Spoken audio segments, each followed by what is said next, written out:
انقلابات آ جائیں، زمانہ کروٹیں لے لے، اس دین میں کوئی فرق نہیں آتا. اس میں جو عقائد بیان ہوئے ہیں ان میں کوئی فرق نہیں آتا، کیونکہ وہ سارے عقائد در حقیقت اللہ جل جلالہ کی نازل فرمائی ہوئی وحی پر مبنی ہے. ان میں کوئی فرق نہیں آتا. عروج ہو، زوال ہو، پہلا زمانہ ہو، پچھلا زمانہ ہو، کسی حالت میں اس عقیدے میں فرق نہیں آتا. اقبال نے کہا تھا کہ یہ نغمہ فصل گلو لالا کا نہیں پابند، یہ نغمہ فصل گلو لالا کا نہیں پابند، بہار ہو کے خزاں لا الہ الا اللہ. کوئی حالات آ جائے، بہار آ جائے، خزاں آ جائے، عروج آ جائے، زوال آ جائے، دھوپ آ جائے، چھاؤں آ جائے، لا الہ الا اللہ میں کوئی فرق نہیں. میں جامعہ قرطبہ، اندلس کی جامعہ قرطبہ جو دنیا کی سب سے بڑی مثقف مسجد، اب شاید مسجد نبوی جو نئی تعمیر ہوئی ہے وہ شاید اس کے برابر ہو گئی ہو یا اس سے کچھ بڑھ گئی ہو، لیکن اس نئی تعمیر سے پہلے آج بھی دنیا میں اس سے بڑی کوئی مثقف مسجد نہیں. اور وہ آج ہماری بدعمالیوں کے سلے میں وہ عیسائیوں کے قبضے میں ہے. نہ جانے کتنے کلیسا اس میں بنے ہوئے. میں جب اس میں حاضر ہوا روتے ہوئے دل کے ساتھ، اور محراب کے پاس جا کر نماز پڑھنے کی توفیق ہوئی. میرے ساتھ ایک ساتھی تھے، انہوں نے اذان کہی، عصر کا وقت تھا، میں نے نماز پڑھی. جب میں سجدہ کر رہا تھا اور کہہ رہا تھا کہ سبحان ربی الاعلی، تو دماغ میں یہ بات آ رہی تھی کہ جس وقت یہ مسجد نمازیوں سے بھری ہوا کرتی تھی اور جبینوں کو پیشانی ٹیکنے کی جگہ مشکل سے ملتی تھی، اس وقت بھی کہا جاتا تھا سبحان ربی الاعلی. اور آج جبکہ میں اور میرا ایک ساتھی یہاں پر نماز پڑھ رہے ہیں، ہماری حی علی الصلاۃ کی آواز پر ایک قدم آگے نہیں بڑھا، اس وقت بھی کہا جا رہا ہے سبحان ربی الاعلی. میرا رب ہر حال میں اعلیٰ ہے. عروج ہو، زوال ہو، زمانہ پلٹے کھا لے، زمانہ انقلابات کا شکار ہو جائے، لیکن میرے رب کی اعلیٰ ہونے میں کوئی فرق نہیں آتا. اسی طرح اس رب کے نازل کیے ہوئے دین کا بھی یہی حال ہے کہ اس نے جو عقائد بیان کر دیے وہ روز قیامت تک سچ ہے.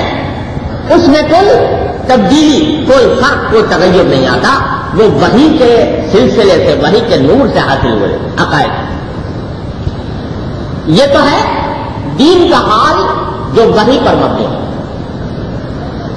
ایک دوسری چیز ہے جس کو کہتے ہیں فلسفہ. فلسفہ جو خالص عقل کی سوچ سے زندگی کے اور کائنات کے حقائق کا پتہ لگانے کی کوشش کرتا ہے. وہ صرف اپنی سمجھ، وحی کی رہنمائی کے بغیر. فلسفے کا حال یہ ہے کہ ارسطو اور افلاطون سے لے کر آخری دور میں برٹرینڈ رسل تک آ جاؤ، ہر دور میں فلسفے میں تبدیلی واقع ہو رہی ہے. یہ فلسفہ کچھ کہہ رہا ہے، وہ فلسفہ کچھ کہہ رہا ہے. ایک فلسفہ کہہ رہا ہے کہ صاحب انسان جو ہے وہ حیولات چھوڑنے جسمیہ سے مرکب ہے، دوسرا کہہ رہا ہے ابجایات سے مرکب ہے. کسی وقت کہا جا رہا تھا کہ زمین چپٹی ہے، آنے والوں نے کہہ دیا کہ زمین گول ہے. ایک وقت کہا گیا تھا کہ زمین جو ہے وہ ساکن ہے، سورج حرکت کرتا ہے، بعد میں کہنے لگا کہ نہیں، سورج اپنی جگہ ساکن ہے اور زمین حرکت کرتی ہے. روز فلسفوں میں تبدیلیاں آ رہی ہیں، نظریات بدل رہے ہیں. کل جس فلسفے کو مانا گیا تھا، حقیقت مان لیا گیا تھا، آج اس کے اوپر لوگ مذاق اڑاتے ہیں. تو فلسفے کا حال یہ ہے کہ روز بدل رہا ہے، روز بدل رہا ہے، روز بدل رہا ہے. اس کے اندر تغیرات کا سلسلہ لامتناہی طور پر جاری ہے. اب ہوتا یہ ہے کہ فلسفے کی بنیاد کیونکہ خالص عقل پر ہوتی ہے، وحی کی رہنمائی کے بغیر خالص عقل پر اس کی بنیاد ہوتی ہے. اور عقل جو ہے نا یہ بڑی متکبر چیز ہے. عقل جو ہے یہ بڑی متکبر چیز ہے. یہی عقل کا تکبر ہے جس نے شیطان کو سجدہ کرنے سے روک دیا تھا. اسی لیے اس نے اقبال نے کہا ہے کہ روز ازل یہ مجھ سے کہا جبرائیل نے روز ازل یہ مجھ سے کہا جبرائیل نے، جو عقل کا غلام ہو وہ دل میں کر قبول۔ تو عقل انسان کو متکبر بناتی ہے، اگر وہ وحی کی رہنمائی سے آزاد ہو تو عقل انسان کو گھمنڈ میں مبتلا کرتی ہے، میرے برابر کوئی سوچنے والا نہیں، میں ہی صحیح کہہ رہا ہوں دوسرے غلط کہہ رہے ہیں، یہ عقل کا گھمنڈ ہے، عقل کا تکبر ہے۔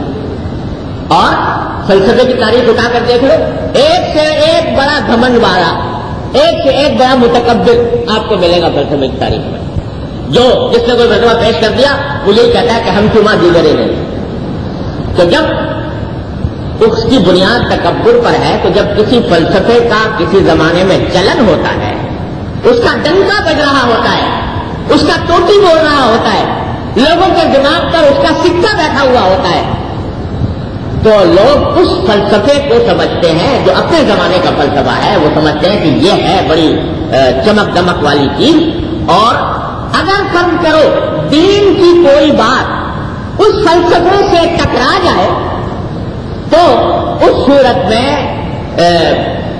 ایک طبقہ ہوتا ہے جو مسلمانوں ہی کے اندر سے پیدا ہوتا ہے، وہ طبقہ یہ چاہتا ہے کہ میں اپنے دین کو کسی طرح گھڑ مڑ کر اس نئے نظریے کے مطابق بنا دوں، اس نئے فلسفے کے مطابق جو میرے زمانے میں جو لوگوں کے دلوں پر چھایا ہوا ہے، جس کا ڈنکا بج رہا ہے، جس کی گٹی چڑھی ہوئی ہے، میں اس دین کو گھڑ مڑ کر کسی طرح اس فلسفے کے مطابق بنا دوں۔ یہ دعوت دیتے ہیں بعض لوگ جو مسلمانوں میں ہر دور میں پیدا ہو جاتے ہیں، اور انہی لوگوں کو کہا جاتا ہے روشن خیال۔ یہ اپنے اس طرز عمل کو روشن خیالی سے تعبیر کرتے کہ بھائی تم اپنے پرانے دین کو لیے بیٹھے ہو، آج تو نیا فلسفہ آ گیا، اس نے پرانے مفہومات کے تارو پود بکھیر دیے اور تم اسی پرانے 1400 سال پرانے دین کو لیے بیٹھے ہو، اسی عقیدے کو لیے بیٹھے ہو۔ یہ تاریخ خیالی ہے، یہ رجت پسندی ہے، یہ تنگ نظری ہے، یہ تقویٰ نوسیت ہے، یہ جاہلانہ اسلام۔ اور ہم دعوت دیتے ہیں تمہیں روشن خیالی کی طرف، ہم تمہیں دعوت دیتے ہیں اپنے روشن فکری کی طرف، وسیع النظری کی طرف، لہذا اس نئے فلسفے کے مطابق اپنے دین کو ڈھال لو، تاکہ لوگ جب دونوں دنیا کے سامنے جاؤ تو کوئی تمہیں تاریخ خیال نہیں۔ یہ ایک طبقہ ہوتا ہے جو مسلمانوں ہی میں ہر دور میں پیدا ہوا، کوئی زمانہ خالی نہیں تھا۔ جب امام بخاری رحمۃ اللہ علیہ تشریف لائے تو اس وقت بھی ایسے بہت سے روشن خیال لوگ موجود تھے، بہت سے روشن خیال فرقے تھے، معتزلہ تھے، جہمیہ تھے، کررامیہ تھے، اور جانے کتنے فرقے تھے۔ وہ کون تھے یہ لوگ؟ معتزلہ اور جہمیہ، جس کی ترتیب میں امام بخاری نے یہ کتاب قائم کی الرد علی الجہمیہ۔ یہ کون لوگ تھے؟ یہ وہ لوگ تھے کہ اس زمانے میں یونان کا فلسفہ ساری دنیا پر چھایا ہوا تھا، اس کی گڈی چڑھی ہوئی تھی، اس کے نظریات لوگوں کے دلوں پر سکہ بٹھائے ہوئے تھے، تو یہ روشن خیال لوگ پیدا ہو گئے تھے۔ انہوں نے یہ چاہا تھا کہ ہم دین کی ہر بات کو اس یونانی فلسفے کے مطابق ڈھال کر لوگوں کے سامنے پیش کریں، یہ چاہا تھا انہوں نے۔ لہذا دین کی جو بات بھی یونانی فلسفے کے خلاف نظر آئی، انہوں نے کہا اس میں تعویل کر لو، اس میں توجیہ کر لو، اس کو ذرا تھوڑا سا گڑبڑ لو۔ یہ طریقہ تھا معتزلہ کا اور جہمیہ۔